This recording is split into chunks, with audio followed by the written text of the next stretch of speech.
প্রত্যেক নবীকে আল্লাহ তাআলা একটা গ্রুমিং, একটা ট্রেনিং সেশনের মধ্য দিয়ে নিয়েছেন। সেটা কি? সেটা হচ্ছে সবাইকে আল্লাহ তাআলা শেফার্ড হিসেবে কাজ দিয়েছিলেন, রাখাল হিসেবে।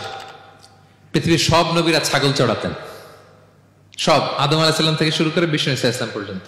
He started his first career as a shepherd. সুবহানাল্লাহ।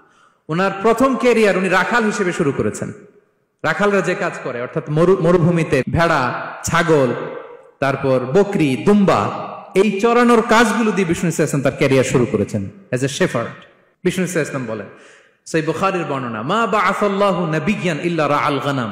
আল্লাহ তাআলা এই পৃথিবীতে এমন কোন নবী পাঠায় নাই যে নবীরা ছাগল চড়ায় নাই। সুবহানাল্লাহ পড়বেন না?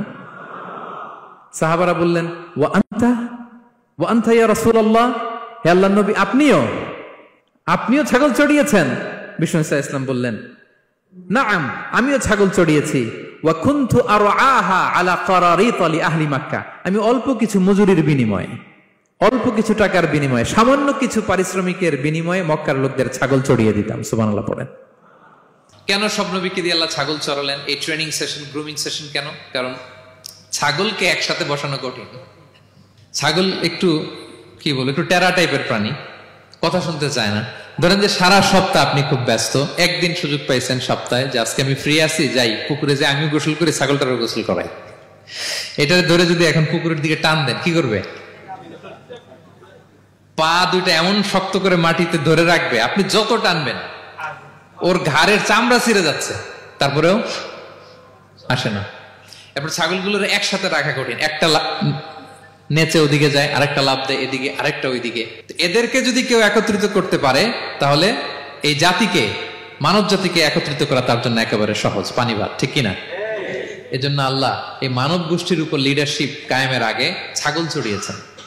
এবং যারা মরুভূমিতে ছাগল চড়ায়, যে শেফার্ড গুলো, যেই রাখাল গুলো, তাদের অনেক শক্তিশালী হইতে হয়।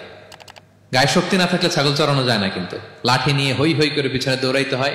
নেকড়ের ছোবল থেকে ছাগলগুলোকে রক্ষা করতে হয়, বাঘ, নেকড়ে এগুলো থেকে বাঁচাইতে হয়। তার মানে এটা করার মধ্য দিয়ে এই জাতিকে কিভাবে জাহান্নামের আগুন থেকে বাঁচাবে, নবীদের ওই ট্রেনিং হয়ে যায়। সুবহানাল্লাহ।